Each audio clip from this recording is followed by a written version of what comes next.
নমস্কার, কেমন আছেন সবাই? মধুমিতার আবারও একটা নতুন ব্লগে আপনাদের সবাইকে স্বাগত জানাই। আজকে হচ্ছে রবিবার আর এখন বাজে সকাল 8টা। আর আজকের এখন থেকেই আমি আপনাদেরকে সঙ্গে নিয়ে আমার আজকের এই ব্লগটা শুরু করছি। আশা করব অন্যান্য দিনের মতো এই ব্লগটাও আপনাদের ভালো লাগবে।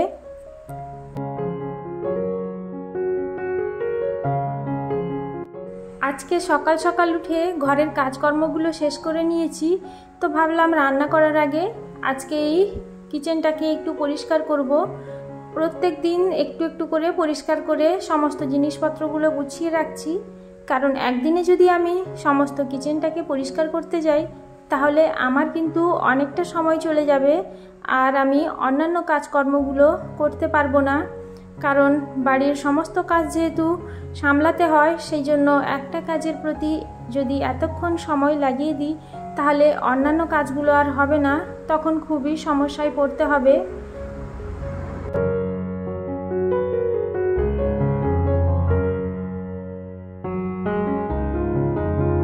মশলা রাখার কৌটোগুলোকে প্রথমে বের করে নিয়েছি, মানে মশলা যেগুলো ছিল সেগুলো অনেক দিন ধরে আমি আর কৌটোর মধ্যে ঢালিনি, কৌটোগুলোকে ধোবো বলে।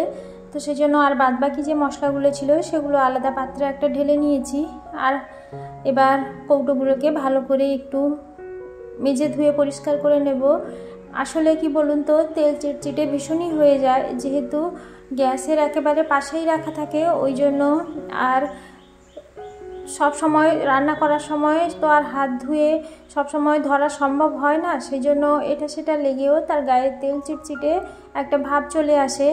আর প্লাস্টিকের কৌটো যদি এটা হতো তাহলে ধুতে প্রচুর অসুবিধে হতো, যেহেতু এটা কাঁচের সেই জন্য খুব বেশি অসুবিধে হয় না।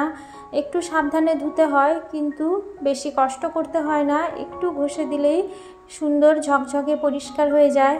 আর কাঁচের পাত্রগুলো দেখতে এতটাই সুন্দর লাগে, এই যে ধুয়ে মুছে যখন মশলাগুলো এর মধ্যে ঢুকিয়ে রাখবো তখন যেন মনে হবে মানে খুব সুন্দর দেখতে লাগবে। ওই জন্য একটু যত্ন সহকারে এগুলো করার চেষ্টা করি। আর এই জিনিসগুলো আমার ভীষণই পছন্দের, সেই জন্য একটু সাবধানে খুবই যত্ন সহকারে এগুলোকে পরিষ্কার করে নেওয়ার চেষ্টা করি। তো এদিকে মুছে নিয়েছি জায়গাটা বেশ ভালো করে, আর তারপরে এইভাবে একটা সুতি পেতে দিয়েছি।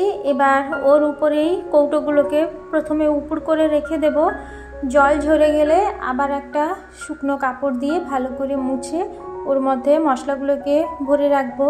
কারণ একটুও যদি জল থেকে যায় তাহলে সেই মশলাটা খারাপ হয়ে যাওয়ার সম্ভাবনা থাকবে, ওই জন্য একটু সময় নিয়ে এগুলো করতে হবে।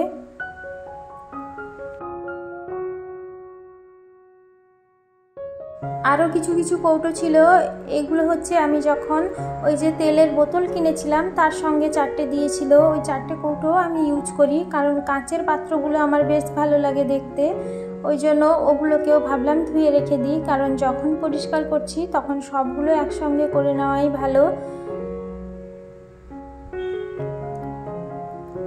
রান্নাঘরের কিছুটা কাজ এগিয়ে দিয়ে এসে এবার ঘরের বেডশিট চেঞ্জ করার ছিল আজকে, ওটা করে নিচ্ছি।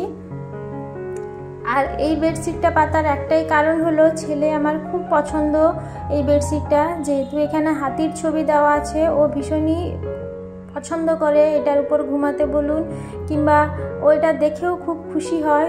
হাতি নিয়ে ওর নানা রকম কল্পনা তখন শুরু হয়ে যায়, যে মা হাতি কোথায় যাচ্ছে, কিভাবে যাচ্ছে, এই সব নানা রকম প্রশ্ন ওর মনে ঘুরতে থাকে।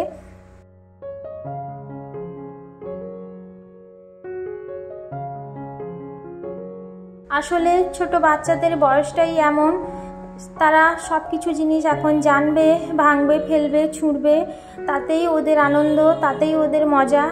এগুলোকে একটু ভালোভাবে ওদেরকে বুঝিয়ে বলে সেগুলোকে যাতে না করে সেদিকে ধ্যান দিতে হবে।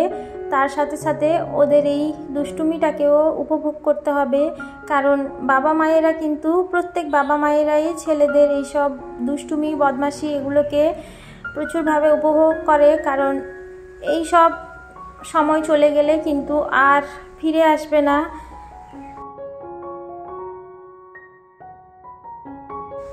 বিছানার চাদরটা এবার সুন্দর করে পেতে নিয়েছি, বালিশের কভারগুলো চেঞ্জ করে নেব। একটু টান টান করে গুছিয়ে পাচ্ছি, কারণ ছেলে এসে তো এর উপরে লাফালাফি শুরু করবে, তখন বিছানাটা এমনি গুটিয়ে যাবে। ওই জন্য ভালো করে একটু টেনে টেনে গুছিয়ে নিচ্ছি। তো বালিশের কভার পরাতে গিয়ে দেখলাম বালিশের একটা জায়গায় একটু ফেটে গেছে আর ওই দিক দিয়েই তুলো বেরোচ্ছে। তো আমার ছেলেরই এটা কাণ্ড, কারণ ও শুধু বালিশের উপর উঠেই লাফাবে, ও লাফিয়ে এই কাণ্ডটা ঘটিয়েছে। তো ভাবলাম যে যখন বালিশের কভারটা চেঞ্জ করছি তার আগে একটু সেলাই করে নিই, নাহলে আরও বেশি ফেটে যাবে আর ওই জায়গা থেকে অনেকটা তুলো বেরিয়ে গোটা বিছানাটাই নোংরা হয়ে যাবে।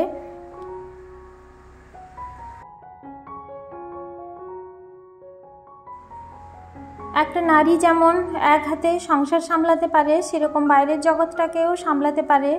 আবার যেমন চুলও বাঁধতে পারে, তেমন রান্নাও করতে পারে আর হাত দিয়ে।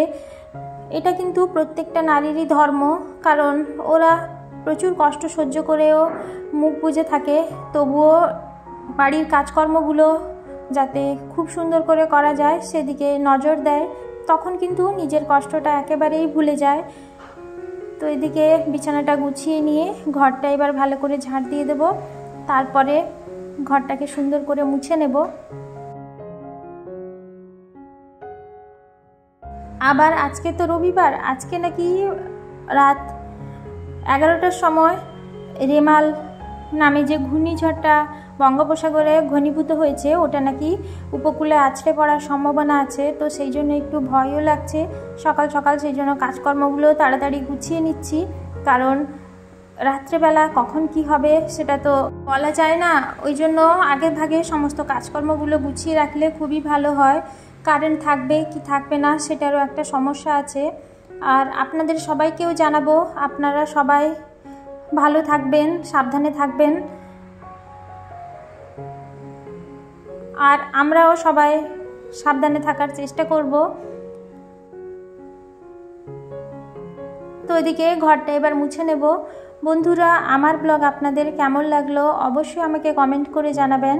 আর আমার ব্লগ যদি আপনাদের ভালো লেগে গিয়ে থাকে তাহলে আমার চ্যানেলটিকে সাবস্ক্রাইব করে আমার পাশে থাকার জন্য অনুরোধ জানাবো। আর আমার ভিডিওর যদি কোথাও একটু আপনাদের ভালো লেগে গিয়ে থাকে তাহলে একটা লাইক করে দেবেন আর একটা কমেন্ট করে আমার পাশে থেকে যাবেন। যারা যারা এখনও পর্যন্ত আমার সাথে আছেন তাদের প্রত্যেককেই আমি জানাবো অসংখ্য ধন্যবাদ আমার সাথে থাকার জন্য এবং আমার পাশে থাকার জন্য। তো এদিকে ঘরটাও মোছা হয়ে গেছে, ছেলেও ঘুম থেকে উঠে পড়েছে অনেকক্ষণ থেকে, ওকে এবার খাওয়াবো নিজে স্নান টান করে। আর বাদবাকি যে কাজকর্ম আছে ওগুলোকে তো গোছাতে হবে।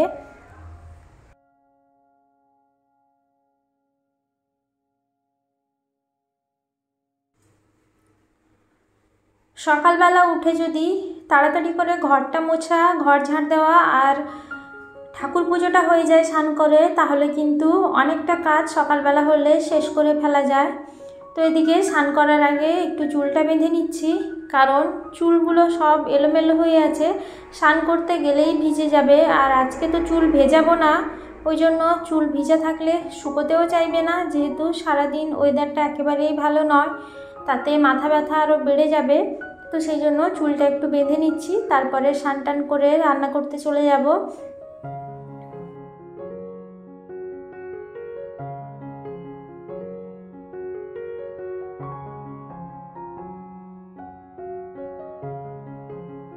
সারাদিনে নিজের যত্ন বলে এইটুকুই হয়, এই চুলটাই আঁচড়ানো আর স্নান করে আসার পরে সিঁদুরটুকু লাগানো আর মুখে হাতে একটু ক্রিম লাগানো, ব্যাস এইটুকুই নিজের যত্ন।